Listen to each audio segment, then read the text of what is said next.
After we posted our video on how we fine-tuned our Cummins 6.7s with the Baldur ECU, you sent in a ton of questions. And today we're going to tackle them all. Everything from pushing a config onto a spare ECU, to whether you need extra laptops, to if the ECU is the only computer running the engines. You also asked about gauges, shaft tachs, and even carbon buildup when these engines spend a lot of time just putting along. And then there was the question of the day, a really good one that touches on one of my important anticipated projects. Hey everybody, I hope you enjoyed that last video. Definitely a lot of questions there. I promise that's going to be the last really heavy-duty ECU related one for a little while. Next one's going to be all on our first 1,000 nautical miles. Basically everything that we've found with the engines, how they've performed, any little headaches that we've had, we'll get into that. But for now, we're going to get into the questions. First question of the day is from William Barry 8015. Once you get the engine programmed to where you're satisfied, can you provide that information to the ECU manufacturer so someone else can use it? And can you monetize it? Yes and no. So I could send that file back to Baldur. However, it is fairly specifically set up for what I'm doing. And what I'm doing is a fairly unique thing. So it's not really going to be super helpful. It's not a stock engine. It's got a lot of stuff that's been done to it. So yeah, it could be sent back to them. However, the monetized side of things, if I was doing tuning and I was doing a lot of these engines and I had a specific setup that I was building them for, maybe. However, what I've learned over the past 15 years of doing this, there is a lot of liability when it comes to making files for specific motors.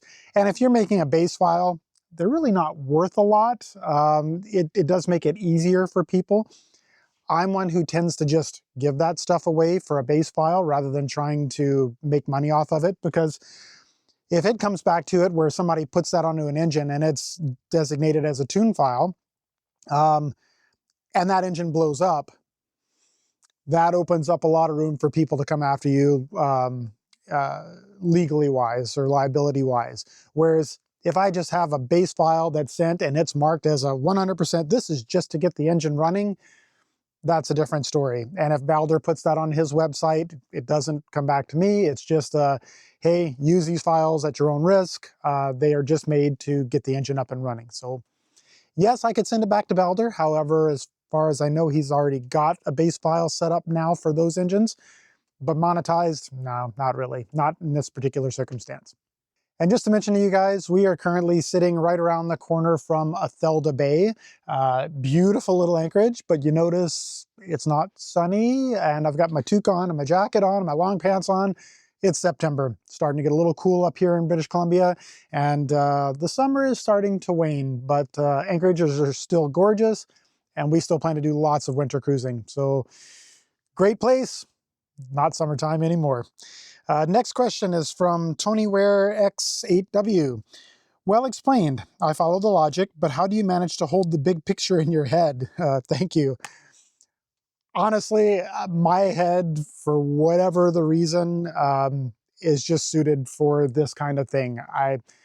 I've always been a really technical guy, pick up really fast on technical aspects, and for whatever reason, it's ingrained in my brain, and I can look at things fairly quickly, get a feel for them, and remember how I've done specific things. And this is far from the most complicated thing that I've ever done. I've actually done it was a Toyota Soarer, which is a Japanese vehicle that was imported into Canada.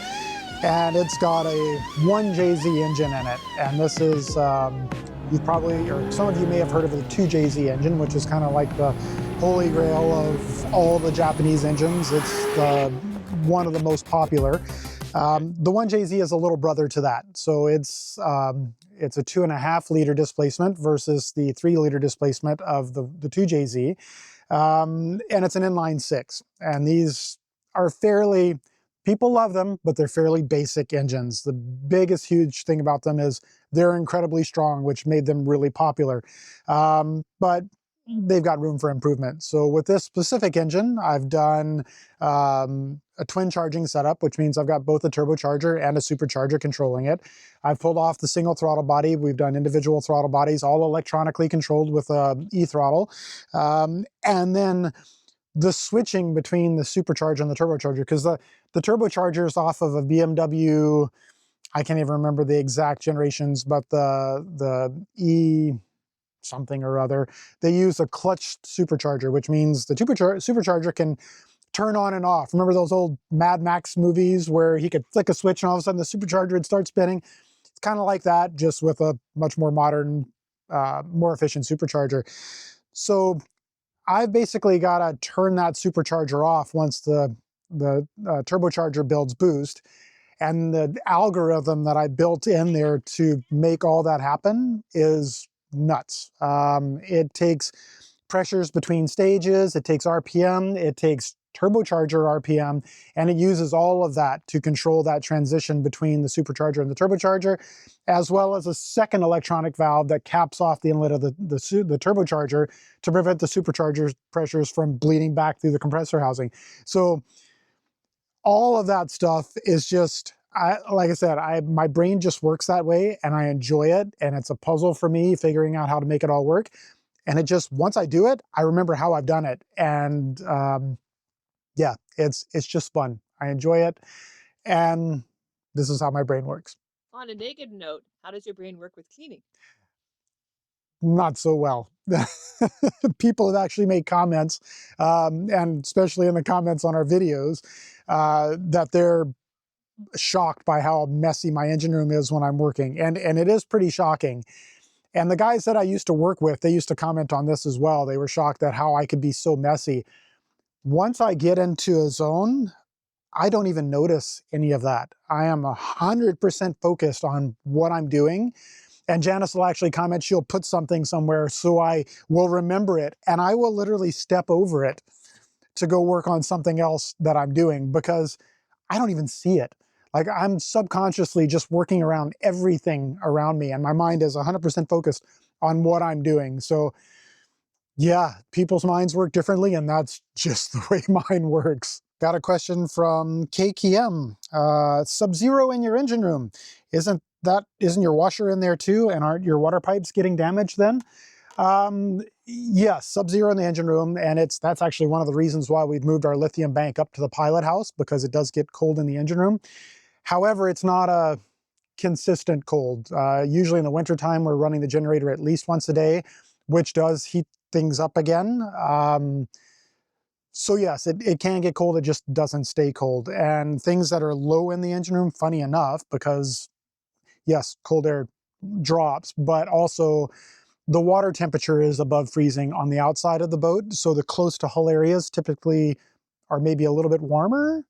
So yeah, they don't freeze. We've never had any pipe freezing issues, and the temperatures outside of the boat have been down to, I think, we've seen like -8, -9 in Victoria, enough where the whole surface of the bay around us was freezing. But we've never had any freezing issues in the boat because we live on board. We're always using the water, and running the generator once a day kind of balances out that hot cold. All right, guys, we're going to interrupt the standard question and answer for a moment, and I'm just going to address a request that we had on our last video. Someone asked for me to show the actual trigger wheels on the engine, that, you know, what it counts to make it sync for engine position. So I'll show you guys here. Here we've got the front of the engine, and if you look right there, you can see all of those teeth, right in here. Oh, that jagged edge. So those are the teeth that it's counting. And then if you look underneath here, let's see if I can get a photo of it, or an image of it. Where are you? Okay, right there. Right kind of mid picture, you can see the missing teeth. So that's where it comes around and it can count those missing teeth and find sync. And then if you look over here, you can see we've got our crankshaft position sensor. That's that guy right there. And if you look just to the side, you can see the teeth go right by it. So every time one of those teeth passes the center of the sensor, you've got a count. And it just does its little count and can figure out exactly where it is. And then basically for the camshafts sensor, right here, you can see this cap. That's the cap that allows access to the high pressure pump gear. So in behind this cover is all of your gear train for turning your camshaft and the oil pump and the CP3 pump. And on the back of that CP3 pump gear, there are ridges. Just they're not teeth like what you see there per se, but they're ridges. And then on the back of the gear case, right there, you can see we've got our camshaft sensor. So that's got an O-ring seal to keep oil from coming out, and that sensor just plugs right in and reads those ridges off the back of the cam gear. And it is as simple as that. And that's how they work. And they're Hall effect sensors. So there's no magnetics in the actual trigger wheels themselves. The magnetics and all of the circuitry is within the sensor. And like I said, I carry spares of those as well. Liam Greenwood asked, you said before you carry spare ECUs. I presume that you can push a saved config to a spare without being on the engine. I am wondering how you manage to keep current configs on the spares. Second question is, do you have a spare laptop that can also manage the ECU configurations, and how do you keep the configurations synced between computers? Basically, to start with, I don't think on the ECUs, unless it's been added in a recent firmware, that I can flash configurations directly without powering the ECU with the main wiring harnesses. I think maybe he's made some changes, or no, I think somebody else might have made changes where, no, I don't think anybody else has either. I think you have to have the ECU powered up with the main header in order to push changes through. So no, I can't do that, unfortunately. Fortunately, the tunes that are on those ECUs, so I can connect them up to the main header, push the ECU firmware, or not firmware, calibration to it, and they have calibrations on there that are good enough to get us moving with the boat. Like the calibrations that are on there have been used for prolonged periods of time to operate the vessel. So it's not like I'm stuck with a calibration that's not going to get the boat around. It will work just fine. All of my recent calibrations are just little fine tuning of little things. They're not critical to function the boat. So it's not critical that I have them on my spare ECUs. As long as I have a configuration on there that can get me moving, that's all I need. And then I can just flash the updated configurations once they're in the boat, whenever I have a time that's safe to do so. So not critical for that. As far as spare ECUs, right now I have two computers that I use. Sorry, not ECUs, computers. I've got two laptops, and I'm using them currently in the pilot house for my gauges because I haven't got my gauge displays up yet working. I've just been busy with other things, so I haven't gotten to that yet. So what's basically happening now is everything on Stella is on one computer, everything on Porsche is on the other computer, and I have countless files saved on those computers. Occasionally I will grab a configuration from one and put it on the other if I make some global changes that are the same between the two ECUs. I can actually copy and paste entire tables into the other tune, and I have done that. So I do have some backup saved between ECUs, but it's not critical. I can always do that later after everything has been settled. If I lose one PC, it's not critical because all I have to do is hook up a different PC and I can download that data right off the ECU on the engine. I don't have to have that saved on the actual laptop. However, it's a good idea. And honestly, it's probably a good idea for me to keep an external hard drive where everything is saved on it, and I do periodically do that. However, once again, it's not critical. It's not going to really hurt anything. I might lose some configuration in the worst possible case scenario, but it's something that I can revamp later. It's not going to be stuck with the boat not moving. So yeah, that's how it all works. We've got Rick Dunner 5181 asked, never saw you adding one, but besides the ECU, Do you have to install any other type of computer, or does it all run through the pilot house system? Honestly, besides the ECU, you don't need any computers. The computers are only there for the tuning aspect. Currently, I am using a couple of laptops for my gauge displays because I don't have my permanent gauge displays in yet. So I just have two laptops, one sitting on each side of the pilot house console that I've configured a gauge display page. So it's got my RPM, oil pressures, coolant temps, fuel burn, transmission temps, pressures, all that stuff. But they're not required to run the engines. The engines will run completely separate of any outside PCs. So yeah, I don't have to have them. I do have a couple now. I think all said and done, we have like 4 laptops on board. I've got another 2 small NUC PCs that are waiting to go for my my main gauge displays, but none of them are required. They're just really nice to have. Next question up is from RW Net Wraith. Are you planning to use analog looking gauges in the pilot house to keep the vintage nature of the boat, or are you going to go modern digital displays? Actually, I'm doing both. I am using digital displays. It's just you cannot beat a digital display for the sheer amount of data that you can possibly look at for the engines. And for diagnostics, that's pretty huge. However, the specific software that I'm using for that has multiple different layouts and what's the word that I'm looking for? Designs that you can use for that. The ones that I'm looking at currently, it's a program called Real Dash, and it's actually made for the automotive industry for people that are wanting to put it on, say, an analog or a Android tablet on their dash for their cars, and it pulls OBD2 data. And fortunately for me with the Baldur ECUs, they have built-in OBD2. So it is super easy. All I have to do is have a CAN bus reader module that connects up to the OBD2. That hooks up to my little NUC PCs that I've got to run my gauge displays. And I can do whatever I want. I can display pretty much whatever I want. And the benefit with the Real Dash is people have designed, like the end users have designed these beautiful, beautiful displays, and they have done everything. You've got like classic, almost like Knight Rider display dashes from the 80s. You've got just sheer data displays where they've got, like 30 just little small windows that you can put whatever data you want in each window.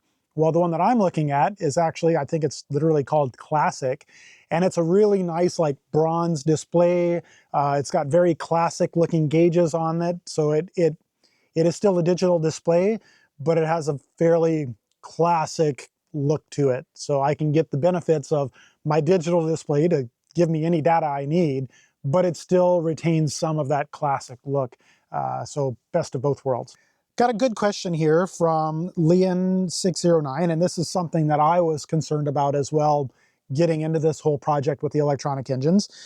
He says, hello, I've been wondering, as you are not making full power all the time, are you concerned with sludge and carbon from it just putting along? Yes and no. The classic engines, like the mechanical style engines, and they've gotten better over the years, obviously, but when they're running at low loads, they were kind of known for, especially the Detroits, wet stacking, because what's happening is they're not burning efficiently enough to burn off all the fuel. So some of it gets turned into soot, carbon that builds up in various places. You get fuel that's not being burned that's actually coating the exhaust pipes, and it's turning into, well, they call it wet stacking, but sludge built up on the outside of the pipes. And that does build up over time. The beauty of the new engines and the common rail engines is they have the benefit of running at such a high pressure that the efficiency on the burn has been increased substantially. Not only that, with the ability to constantly control your timing wherever you need it, you get the benefit of running more efficiently there as well. So your buildup of everything is considerably reduced. So you can run it. And I'm saying this, and I know people are going to comment on this for sure. what I'm saying is built off of what people that are professionals in the industry are saying. One of them specifically, Tony Athens with Seaboard Marine. I've done a lot of reading on him, and while I consider myself to have a pretty good grasp of a lot of this stuff, I still depend on industry professionals to get information from. And Tony is probably one of, if not the best guy out there for that. He's actually written articles on how some of the newer engines are this way, if I remember correctly. And yes, they run efficiently enough where you don't have as much of a problem with these things. You can run them at lower loads and not have it as a detriment to the engine. So I am leaning to people with more knowledge in this to provide information. And from what I've read and understand, it's not as much of an issue. And so far, it's been great. Got another really good question here from Captain Larry P. Are you planning on putting shaft tachs so you don't accidentally shift from, say, forward to reverse if the shafts are turning fast? Captain Larry, that is an incredible idea. I hadn't even really thought of that. I don't use this boat in, say, a workboat fashion where we're full load in and out, back and forth. I'm usually pretty calm with everything I'm doing. But say, for example, we were coming down the straits yesterday, day before, and we had a humpback come up dead in front of us. He was probably, I'd say, 30, 40 yards off the bow. And I pulled back the throttles pretty fast, and I actually put it into reverse. Now, I didn't do a direct slam into reverse. I did go into neutral, wait a few seconds, and then put it in reverse. But still, that's a lot of load on the shafts and everything. And I could see, whereas if I was full load, say 2400 RPM, and I slammed it right back into reverse, the way that it's configured right now, transmissions don't know. They're just going to go into reverse. And that's going to put a pretty significant amount of load onto the shafts, pretty harsh. And not only that, the transmissions. So I could see doing something like that. I mean, that being said, a mechanical transmission you're not going to have that benefit, and I'm assuming they do that occasionally as well. But yeah, that would be a really nice side benefit to throw a sensor in on the output shaft of the transmission. And if I remember correctly, these transmissions might actually have that capability. They might actually already have a reluctor wheel on the output.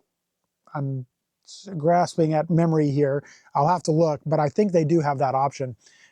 So yeah, that might be a good idea to do, just to prevent substantial loading on the transmissions and shafts. Next question up is from RVing since 2016. How different are diesel engines from different manufacturers? Is starting from scratch, could you use timing from a different manufacturer as a starting point? I will honestly admit I've never been a diesel tuning guy. I have always had all of my experience in gasoline engine stuff. A lot of this that I've done with this boat has been with the help of people that are professionals in the diesel specific tuning industry, which has been wonderful, and I really, really appreciate all of them. That being said, I would say yes, there are enough close similarities between the diesel engines where you could use it as a starting point. You're not really, like, for getting the engine started and running, there's pretty much a slim to no chance that you're going to damage anything with using values from another engine. Don't quote me on that. I can't think of anything major that you're going to cause a problem with, short of maybe burning up injectors or something like that. And I'm just grasping at straws there. Sometimes you have to be careful with certain sensors. They use different voltages, and you can have an issue with there. But as far as the operation of the engine for, like, timing, injection amounts, things like that, no, you can pretty much run with other things. What your biggest stumbling blocks would be with that is different engines are going to use different size injectors. The injectors are going to inject a different amount of fuel for a specific amount of pulse width that you're sending to them. And what's going to happen with that is, when you're telling your main fueling map to inject X amount of fuel, if you were to use, say, for example, my Cummins map on some Peugeot or whatever engine, your values for pulse width versus fuel amount are going to be completely different. So that table that we filled out for injector characteristics, that's going to be entirely different. So what the ECU thinks it's injecting for fuel, or what you think you're injecting for fuel, is going to be entirely different. So you might be 50% different in fueling on that map than what you think you are. So the engine's not going to start, or it's going to start and idle really high because your pulse widths are going to be, say for example, you go the other way around. So you're putting this on an engine that's got an injector that's flowing more than what my Cummins injector is flowing. If you try to put the same values in for your fuel amount, what's going to end up happening is you're going to be injecting a lot more fuel, or however much more fuel this other injector is going to put in. And your idle RPMs are going to go through the roof immediately when that engine starts up, because you're going to be injecting a lot more fuel, because the ECU is going to go, oh, I'm looking at my table here and it says I need 30 milliseconds of pulse width to make, this amount of fuel input. That's going to be entirely incorrect. So as long as you have your injector characteristics scaled somewhat close, then all of your other tables will probably get you running and will work just fine. You guys are going to notice we've got some things sitting around here on the rails. Yesterday, Janice and I we went beach combing.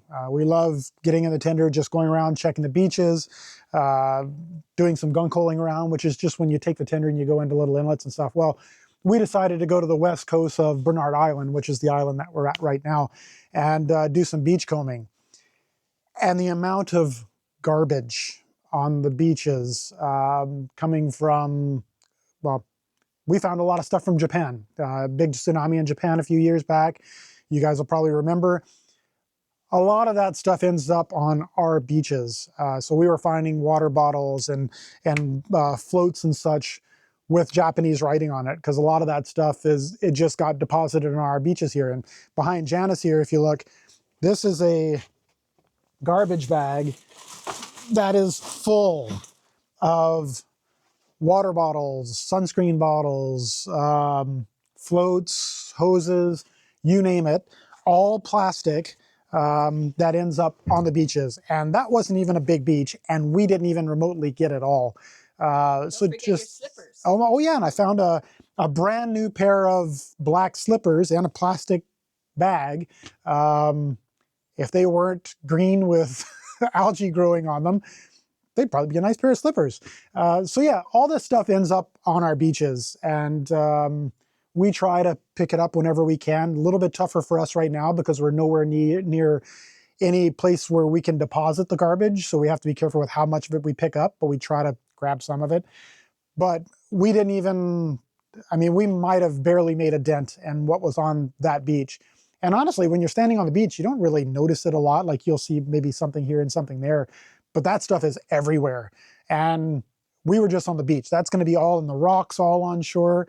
So it was an interesting little eye-opener to see just how much of it we have deposited on our shorelines. That being said, we look forward to going other places and going beach combing and seeing what else we can find. A lot of time you can find the little Japanese glass floats that they use for their traps. They're apparently all across the Aleutians, so we're looking forward to getting up there and finding some of those. But yeah, anyway, this is the kind of stuff we enjoy doing, and it's nice to help pick up some of the garbage on beaches occasionally. And if you guys want to check out stuff like that we're doing, check out our other channel, Exploring the World Onboard Tangaroa, where we kind of chronicle all of that and our travels. Now, on to the next question. We've got a question from Ibutoyu Twin. And we know what that means. We've talked to him before. So he asked, maybe a tad out in front of your vids, but my question is, do you have multiple push button setups for power, heavy generation and full power drive, normal cruise, and on-station generation? I'm really curious about those big alternators you've been packing around. That's some big dick energy there. And I was curious if you felt that there was some fuel conservation available through tuning.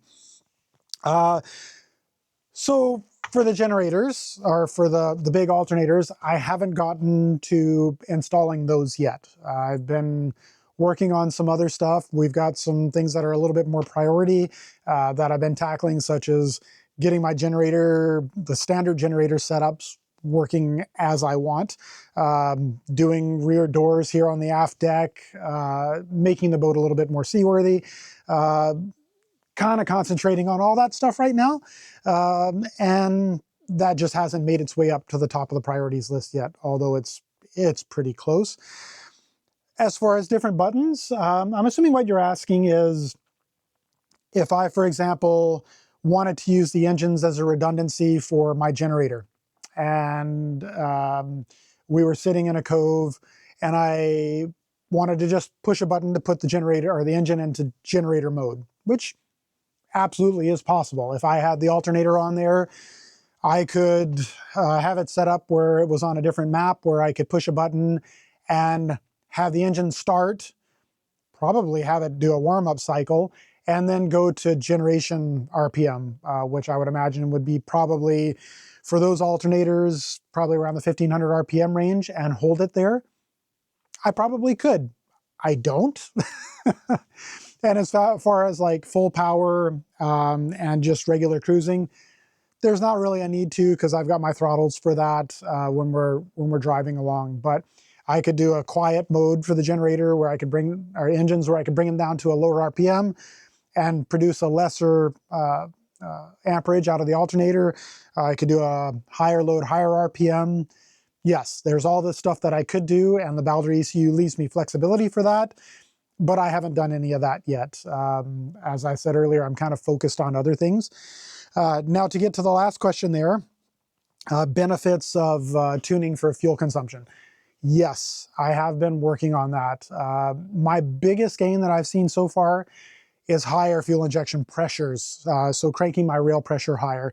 I think I started somewhere around the 6,000 or 7,000 PSI range on the fuel rails.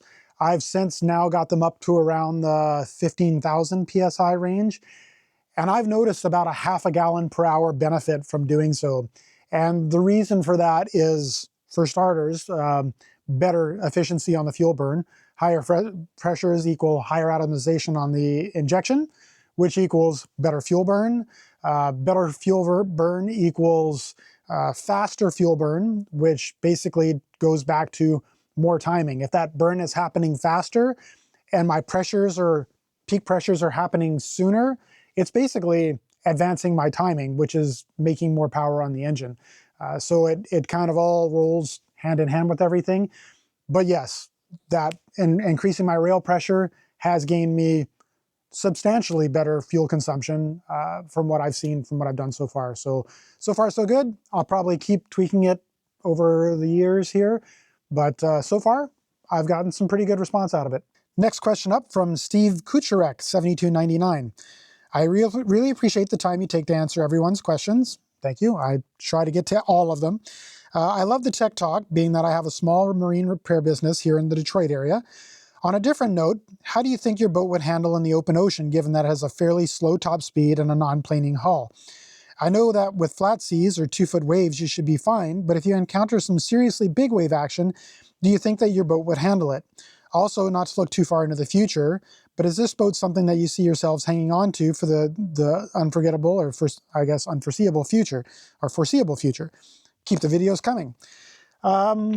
So the slow moving and deeper hull stuff, that is actually typically the stuff that is better for ocean. The low draft planing stuff, typically not used near as often in ocean going boats.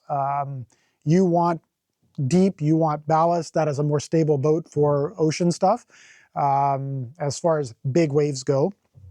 Now, we did lose a bit of ballast when we went with the new engines. There's a lot of weight difference there. We did lose a lot of weight down low in the hull. And when I say a lot of weight, like 7,000 pounds, 6,000 pounds, which is not insubstantial.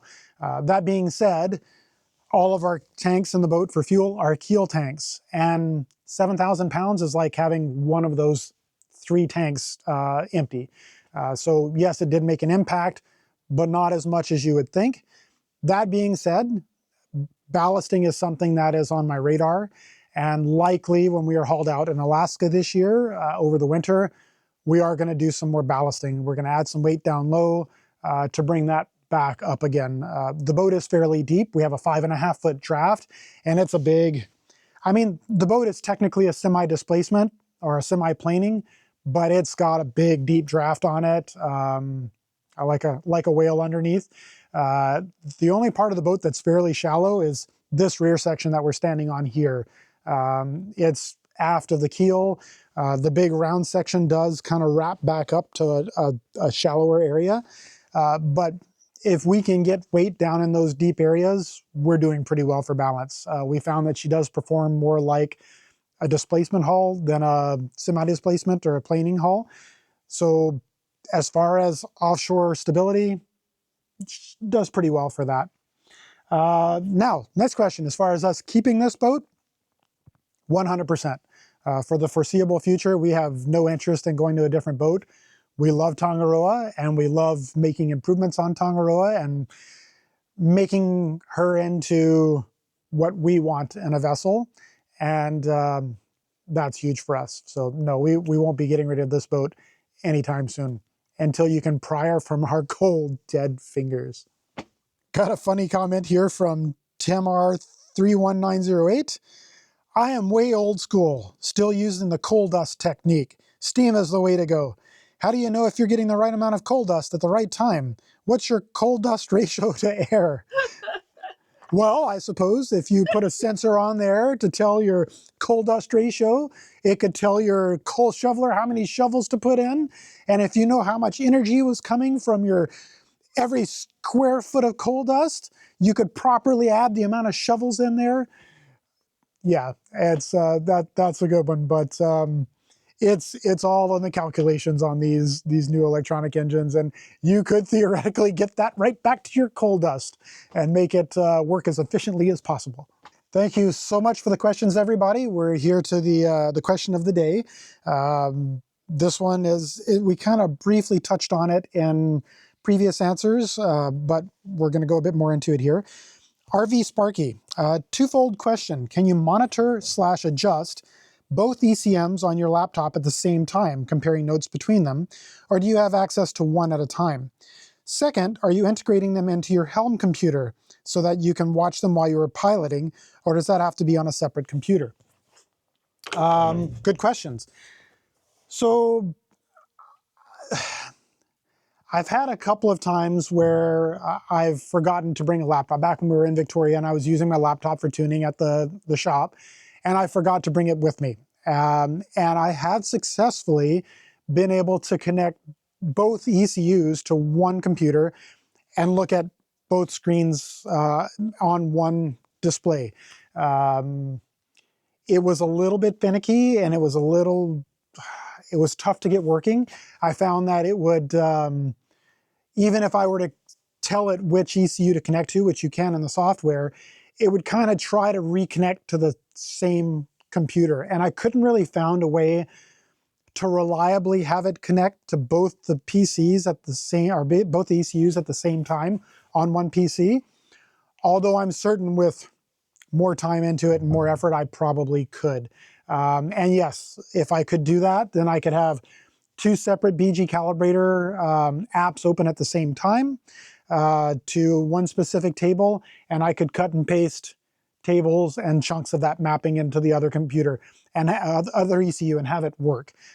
So technically, yes. However, really clunky to do so right now, and I haven't figured out a good way to do that yet, whether it's something that I'm doing wrong connecting, or it's something that's just not really meant to do that in the ECUs. Because you got to think, like the guys that are running these ECUs, they're typically not running them on boats with two engines. They're 99.999% of them are in cars where you've got one engine at any given time. So I don't imagine it's something that Baldur's put a lot of thought into really supporting, but yes, it can do it.